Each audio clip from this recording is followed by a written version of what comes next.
Uncle మీ పేరు? Balayya. Uncle చెప్పండి, 2.5 ఏళ్ళు అవుతుంది కదా రేవంత్ రెడ్డి గవర్నమెంట్ మీద మీ అభిప్రాయం ఏంటి? అంటే పరిపాలన ఎలా ఉంది? హామీలు నెరవేరుస్తున్నాడా? హామీలు అయ్యలేదు, అసలు ఇయ్యలేదు. 6 గ్యారెంటీల మీద మీ అభిప్రాయం ఏంటి? ఒక బస్సు నడుస్తుంది అంతే, ఒక బస్సే నడుస్తుంది, ఇంకేం లేదు. 4,000 ఇస్తాను ఇయ్యలే, అట్లే నడుస్తుంది, ఇంకా ఏం చేస్తాం? సార్ చెప్పండి, ఇప్పుడు ప్రస్తుత పరిపాలన ఎలా ఉంది? 2.5 ఏళ్ళు అవుతుంది కదా కాంగ్రెస్ గవర్నమెంట్ మీద. నాకు నచ్చలేదు, మాకైతే నచ్చలేదు. Auto driver. మీకు నచ్చలేదా? అంటే చెప్పండి, అంటే రీజన్స్ ఇంకా ఏమేమి ఉన్నాయి మీకు? బాగలేదు, రోడ్లు బాగలేదు.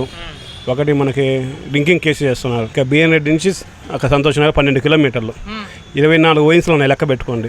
3 కిలోమీటర్కి ఒక్కోసారి డ్రింకింగ్ కేసు చేస్తున్నాడు. ఎక్కువ అయిపోతున్నాయి ఇవి.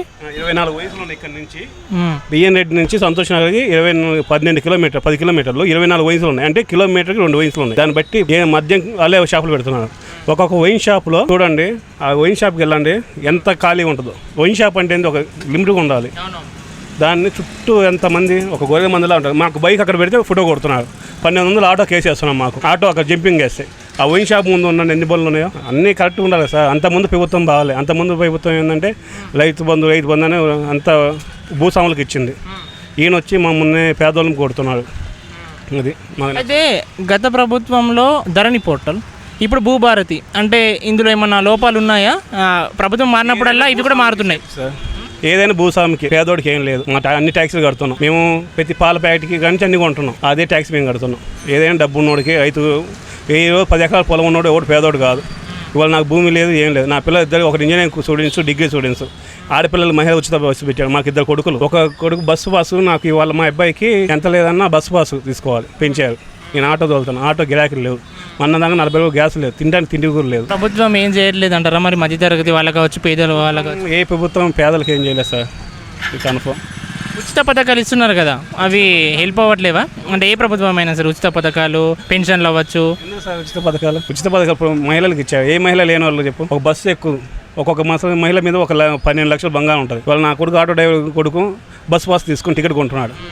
ఎక్కడ పేద కదా సార్? పేదోడు, నిజమైన పేదోడు న్యాయం లేదు. ఊళ్ళల్లో మాకు స్థలం లేదు, ఉన్న 2 ఎకరాల పొలం పోయింది. ఊళ్ళో ఇల్లు పెట్టుకుంటే అక్కడ ఉన్న సర్పంచ్ దగ్గర వాళ్ళకి ఇస్తున్నారు.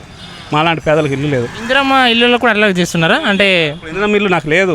ఫస్ట్ ఆ పేరు వచ్చింది, ఏమైంది అక్కడ ఊళ్ళో వాళ్ళకి. మేము ఎప్పుడు బతకడానికి హైదరాబాద్ వస్తాం పట్టకూడి కోసం. ఊళ్ళో ఉన్న వాళ్ళు, ఆ సర్పంచ్ కింద ఉన్న వాళ్ళకి, వాళ్ళ కింద ఉన్న పార్టీలో ఉన్న కార్యకర్తలు కావచ్చు, వాళ్ళకే ఇస్తున్నారంటారా? కార్యకర్తలు ఇచ్చిన నష్టం లేదు సార్, కార్యకర్తలు కాదు. పేదలకు ఇస్తున్నారు అంటున్నారా? మరి వాళ్ళు చెప్పుకుంటున్నారు కదా ప్రభుత్వం ఎన్ని ఇచ్చామంటే. 5 లక్షలు నీకు 50,000 ఇస్తానంటే వాడికి నువ్వు కార్యకర్తలకు ఇచ్చిన అతను పని చేసేది కాబట్టి. అతను కార్యకర్తలు కూడా పేదోళ్ళు ఉంటారు కదా సార్. అందరూ డబ్బు ఉన్నోళ్ళు ఉంటారు కదా. పేదోడే చొక్కా దించుకొని పని చేసేది ఏ పార్టీకైనా. డబ్బున్నోడు పని చేయడు. ఏ పార్టీకైనా పేదోడే కార్యకర్త.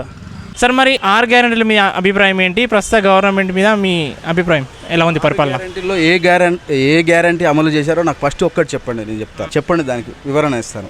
బస్సు ఇచ్చావు, ఇప్పుడు మా మిస్సెస్కు ఫ్రీగా ఇచ్చావు, నాకు టికెట్ పెంచావు. ఎంత? ఇప్పుడు మాది మల్లెపల్లి దగ్గర, సాగర్ కాన్స్టిట్యున్సీ మల్లెపల్లి దగ్గర. నేను 100 రూపీస్లో పోయేది, ఇప్పుడు 190 రూపీస్ నాకు అవుతుంది ఛార్జ్. 190 అంటే 190 రూపాయలు. 190 రూపాయలు మా మిస్సెస్కు ఫ్రీగా ఇచ్చి నా దగ్గర దొబ్బుతున్నావు. అదే వాళ్ళకి ఫ్రీ ఇచ్చి ఇటు మీకు పెంచారు అంటారా? ఏంటి నాకు ఇచ్చేది ఫ్రీ? మా మిస్సెస్ ఫ్రీగా ఇచ్చి నా కాడ దొబ్బుతున్నావు. ఏంది నువ్వు ఫ్రీగా ఇచ్చేది? చెప్పు. బస్సు విషయం ఇంకో గ్యారెంటీ చెప్పు, ఏంది ఉందో నేను. రైతు భరోసా రావట్లేదా? రైతు భరోసా 15,000 ఇస్తా, 3 సార్లు ఇస్తా అని అన్నావు. 2 సార్లు దిక్కలేదు, 3 సార్లు ఎగ్గొట్టావు. మొన్న ఏదో వేసినట్టుంది 12,000 మొన్న కొంతమందికి వేసినట్టుంది. 3 టైమ్స్ ఎగ్గొట్టావు. 1 టైం ఇస్తున్నాడు కేసీఆర్, నేను 3 టైమ్స్ ఇస్తాను అన్నావు. 3 టైమ్స్ ఇవ్వలేదు. యూరియా లేక మా నాన్న, సొంత నాన్న, చిన్న చెల్లు ఉంటుంది వాళ్ళకు, ఫోన్ చేస్తే ఆయన, నేను బ్రతకడానికి హైదరాబాద్కి వచ్చినాను, మా నాన్న వ్యవసాయం చేసుకుంటాడు, ఇంత అంతా 2-3 ఎకరాల భూమి ఉంది. యూరియా లేక ప్రతిసారి నాకు ఫోన్ చేస్తాడు, ఓటీపీలు అడుగుతాడు. ఓటీపీ ఎవరికి ఆఫీస్ కాడికి పోతే ఓటీపీ అడుగుతున్నాడు. ఆ ఓటీపీ చెప్పిన తర్వాత సార్ సర్వర్ బిజీ ఉందని మళ్ళీ ఒకసారి అంటాడు. దాంట్లో ఓకే ఓపెన్ అవుతుంది, నేను చూస్తే ఈడ లేదు, మండల్లో లేదు, తాలూకాలో లేదు, ఆడ లేదని నాకు చూపిస్తున్నది. లాస్ట్కి ఏం చేసి ఉండలేక కొనుక్కొచ్చుకుంటున్నాడు. రైతు ఏం చూస్తాడో తెలుసా సార్? పంట బాగుందా లేదా చూస్తాడు కానీ సంపాదన చూడాడు సార్. రైతులు మొత్తం ఆగమైపోయారు సార్. ఇక మా బిజినెస్ షాప్, నాది మొబైల్ షాప్, బిజినెస్ లా పడిపోయారు. రియల్ ఎస్టేట్ అనేది ఎట్లుంటుంది అంటే, ఉదాహరణకు నా దగ్గర 10-20 లక్షలు ఉన్నాయి అనుకుందాం. నువ్వు రియల్ ఎస్టేట్ ఏజెంట్, నువ్వు నా దగ్గర నిన్ను ఏది చూసుకోనాలా? నేను నా కాడ 20 లక్షలు ఉన్నాయి, నేను ప్లాట్ కొనాలంటే ఏం చూసుకోనాలి? నిన్ను చూసుకున్నాను, రిజిస్ట్రేషన్ చూసుకుంటాను. ఆ రిజిస్ట్రేషన్ మీద, వ్యవస్థ మీద నమ్మకం లేకుండా కట్టిన ఇల్లు కూలగొట్టావు. నువ్వు రిజిస్ట్రేషన్ ఉన్న ఇల్లు కూలగొట్టావు. నువ్వే రిజిస్ట్రేషన్ ఇచ్చావు, నువ్వే ఇచ్చావు. నాలాంటి పేదవాడు, మిడిల్ క్లాస్ వాడు దేని నమ్మాలి? ఇంకా రియల్ ఎస్టేట్ పడిపోకేం చేస్తుంది? రియల్ ఎస్టేట్ అనేది అన్ని రంగాల మీద ఆధారపడి ఉంటుంది.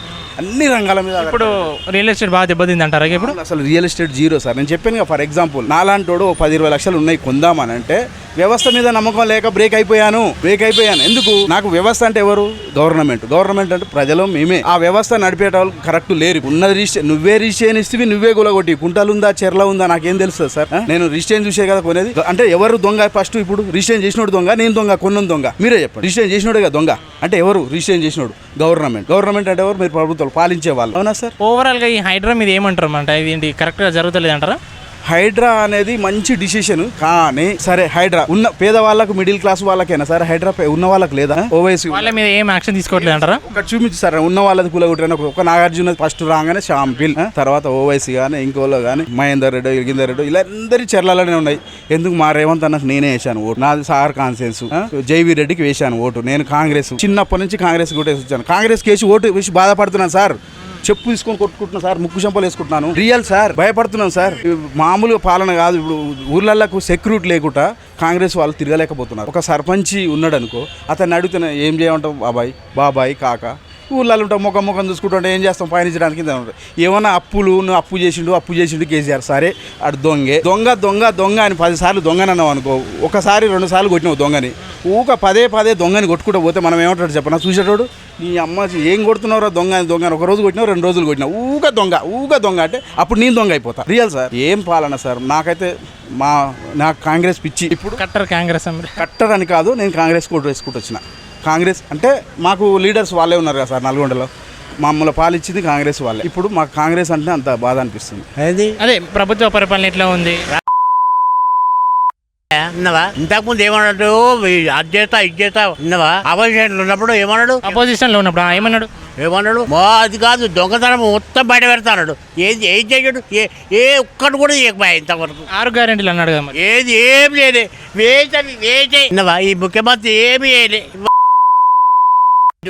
ప్రభుత్వం ఎందుకు పట్టిందో నాకు అర్థం కాదు. సంపాదించుకుంటే ఉంటుండే. నేను మస్తు సంపాదించుకుంటుండే. ఇంకా చెప్పండి మీరు. ఎవరు చూసాక ప్రభుత్వం ప్రజలు చేసి మొత్తం దోసుకుపోతుంటారు. అందరు దొంగనే, ఈడు దొంగనే, ఆడు దొంగనే. ఈడు గద్దె దొంగ, ఆడిక దొంగ అంటే ఈడు గద్దె దొంగ.